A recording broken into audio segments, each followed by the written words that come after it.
Hello again, and welcome to the seventh episode of this series of tips and tricks for your key fob assignment.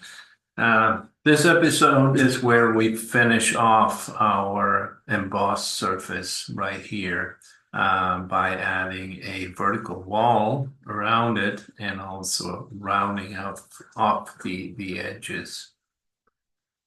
So if we take a look at our model, we have our offsetted surface right up here, hovering above the other one here. So what we're going to do is to add a vertical wall along this edge here. And we do that by using surfaces and multi-surface draft. Bring up the options box there and get a number of choices here. We can either use it as normal to the surface or really at any given angle to a surface, but we can also use it as what's referred to as a draft surface that keeps a constant angle towards in this case, we have Z selected, so it would be the XY plane.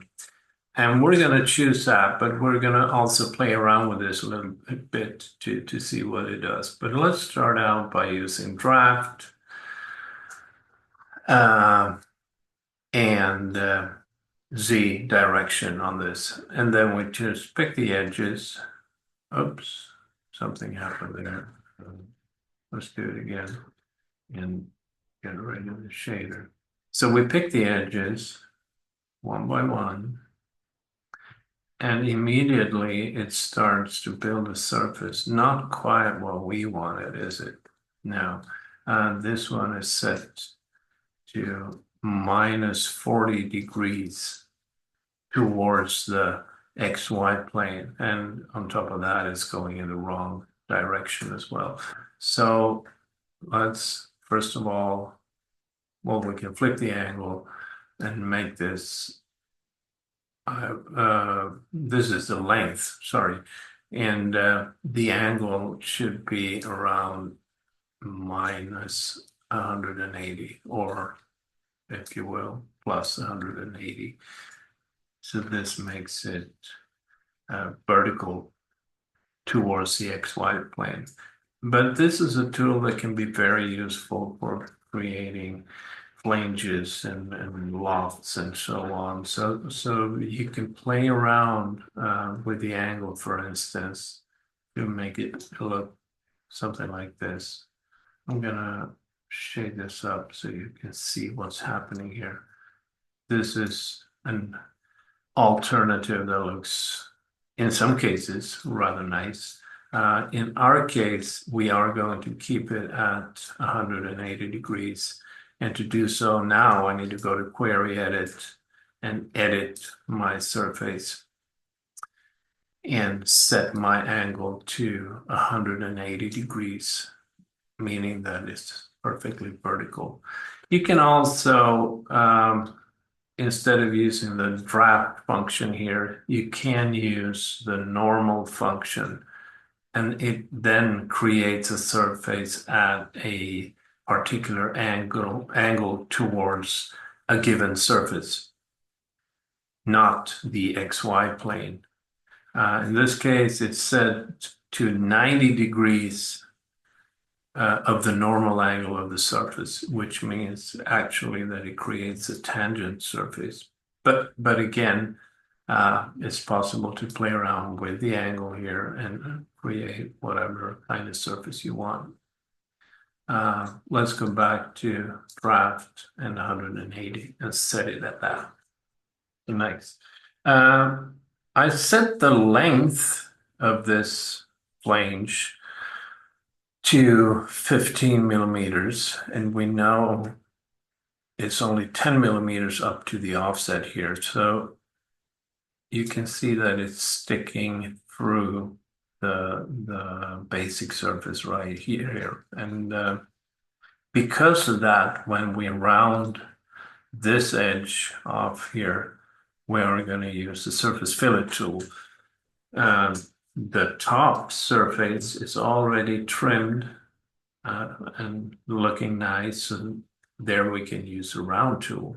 So let's do that. I'm going to go to surface, multi-surface fillet, set the radius. It's already set to 4 millimeters. So I pick my surfaces, my untrimmed surfaces. Remember, it's sticking down there.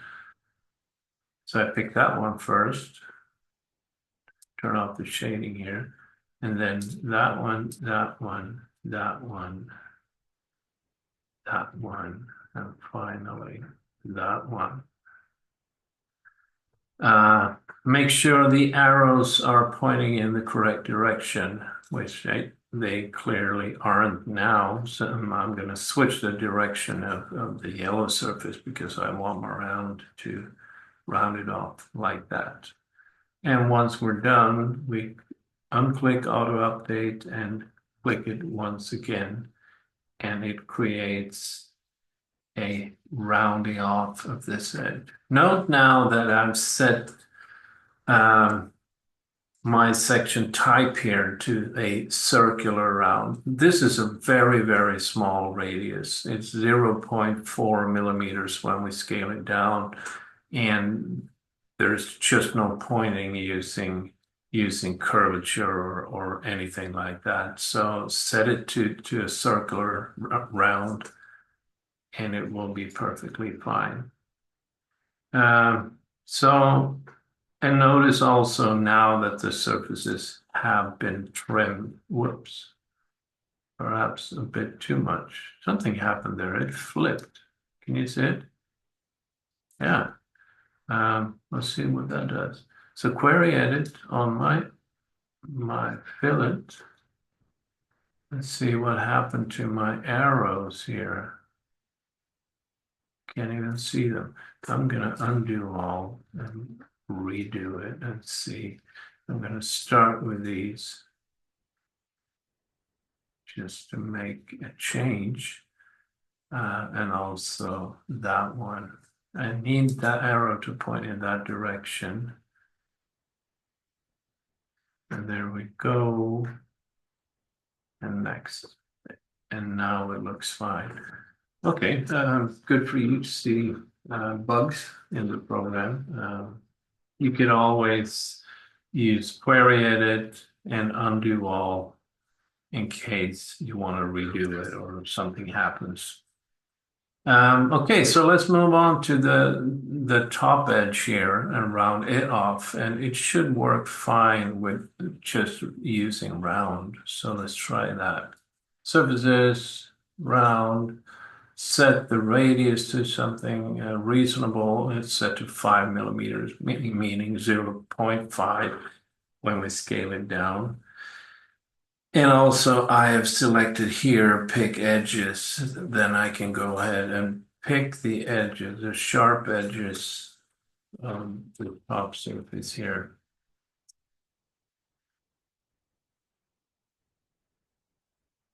Like so. And we go next, and nothing happens. Oh, darn. Undo all.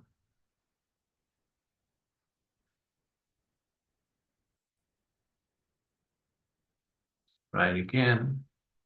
And perhaps we need to make that radius slightly smaller. Set that to 0.4 as well. Now it's not doing it.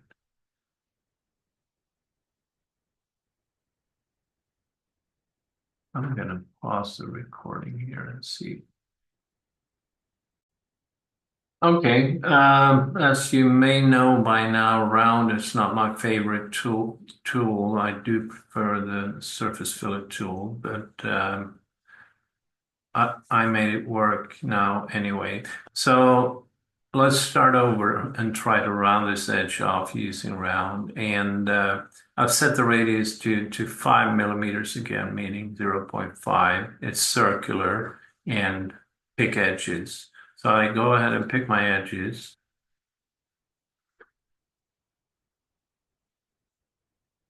that one, and finally that one, like so. So instead of clicking next, which seems to be a bug here, I clicked build, and then it works.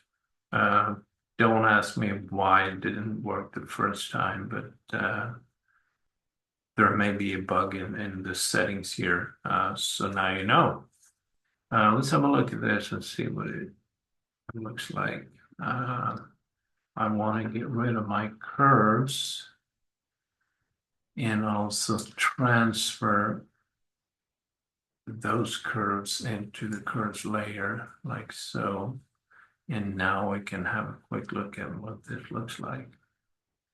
Also, a good trick is to toggle the model. You get rid of all these lines and curves and stuff here.